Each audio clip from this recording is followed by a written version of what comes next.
Hi everyone, hope you're doing well from whatever you're watching this channel, depending on your time zone.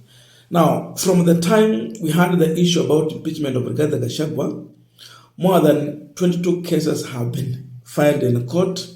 Some have flopped. And it's like Gachagua and his team are so much determined to make sure that they are using every means possible to keep Gachagua in office. For them, I'm realizing they have believed one thing, that it is much better for Gachagua to fight William Ruto while in office rather than fighting him while he is outside the office. Because the truth is here, if Gachagua will be impeached by the National Assembly, the Senate is going there, but then the court revert that, Gachagua will not work in peace with William Ruto. His main aim will be to fight Ruto while in government. And Ruto knows all this. That's why he's also determined from his side to make sure that they are also making sure that they are sending the truthful man, Rigathi Gachagua, home. So yesterday, Advocate MORARA Omoki filed a petition at Eldoret High Court. That petition was certified as urgent. It will be heard on 17th of this month. I think that's a day to Senate beginning listening to Gachagwa's impeachment. And he's demanding that Gachagua, in his petition, to remain in office until the legal challenges surrounding his case is resolved to the end. So we have impeachment going on. But someone has rushed to court to seek the court to block William Samoei Ruto from appointing a new deputy. So this case is aimed at preventing Chief Justice Martha Koome from swearing in a replacement of Rigathi Gachagua while the court hearing on the very same matter is still ongoing. Unajua kitu kinachofanyika hapa ni kwamba once the Senate has impeached Gachagua, the next thing is the printer of Kenya Gazette.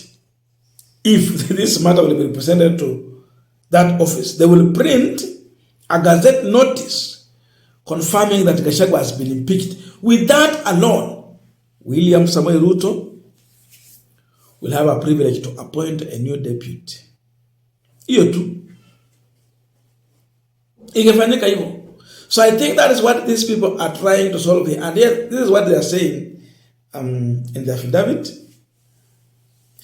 A conservatory order be issued restraining the Chief Justice or any person acting under the instruction of the Chief Justice, including Deputy Chief Justice, from swearing in any nominated Deputy President for purpose of taking over the role of current Deputy President under Article 149(1) of the Constitution of Kenya, 2010, pending the hearing and determination of this application. That kusikiwe na nafasi CJ aende mwenyewe kuapisha ama tume mtu mwingine ama his deputy, her deputy Mwilu to go and swear in a new deputy. It is blocking. You know, the issue is that once Ruto has appointed a new deputy, he will go to the National Assembly to be vetted. Then after that, anachukua out of office. So wakifanya tu Gazette notice, Gachagua ananyang'anywa bendera. He will have no security with him. And will be waiting for the next person to take over. Gazette notice alone is enough to remove his flag, the flag on his vehicle. So hapo ndo tumefika. So according to the petitioner, The motion to remove Rigathi Gachagua from office is lacking legal weight required to remove the deputy president from office. It lacks the legal weight. So that means this case will be taken to the court. This tells you how desperate Gachagua is to maintain his position and remain in office. It is desperate time for Gachagua and is looking for desperate measures. He's so desperate. Hapo ndio amefika. Very desperate. So he wants to remain in office. He knows one thing, that if he is impeached now, the following minute will be Gazette notice. So they are running ahead of time to use every tool in their position to save Gachagua. This confirms to you that Gachagua and his team, the legal team, believes that in all the 11 charges, there is nothing serious that they can use against Gachagua. Their focus is in the court, not in the National Assembly, not in the Senate. And this can be explained on how Gachagua argued his case in the National Assembly. Remember, it was about Gachagwa's case. But when he went there to defend himself, he was using William Ruto as scapegoat. That I said this, and you are accusing me of this. What about so and so who said the same thing, but he was not accused of the same? That cannot help you in any way if you are using it as a defense.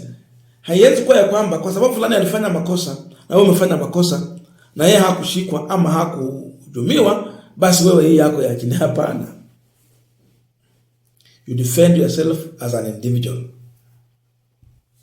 So to that, Gachagua was playing to the politics, but not arguing his case or defending himself. He was just playing politics. It is good for the public opinion court, sisi sasa wananchi wa kawaida. But it was not good for his defense. Even in the court, he cannot use that. I'm sure, even when they are preparing for his defense, they are not going to use that as evidence in this case. They can't use that to defend themselves. He was playing Ruto's videos when he was arguing. Yaani Gachagua alikuwa anaambia wananchi kama mimi ni mbaya, Ruto pia alikuwa mbaya. So Gachagua is ready to fight this war to the end. This should confirm to you that he might not resign, because he still has a chance to resign. And if he resigns, he will have his package that any other tired deputy president normally gets. Again, he will have a chance to buy in the next election or even in the near future. Hizo ndio advantages ako nazo, lakini sasa kufika hapo, kama hata resign na akuwe impeached to the end, hana hiyo nafasi. So the legal team is running ahead of time to make sure that everything is going to work in the interest of Rigathi Gachagua. So they're trying to tie the hands of one William Ruto. But in the mind of William Ruto, if you ask, their main aim is to make sure that they are replacing this man as quick as possible. Hayo ndio mawazo yao. But Gachagua is not willing. I don't know how happy is Gachagua with this government. I don't know.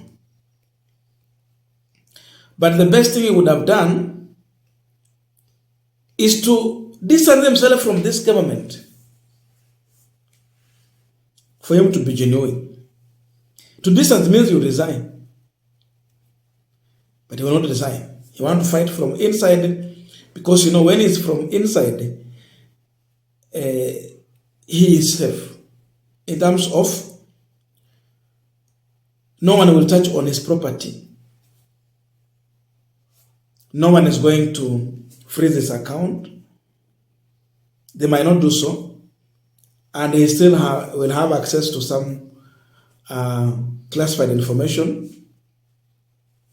But when he's from outside, he will not have any intelligence information about this government. And again, he will be frustrated the most.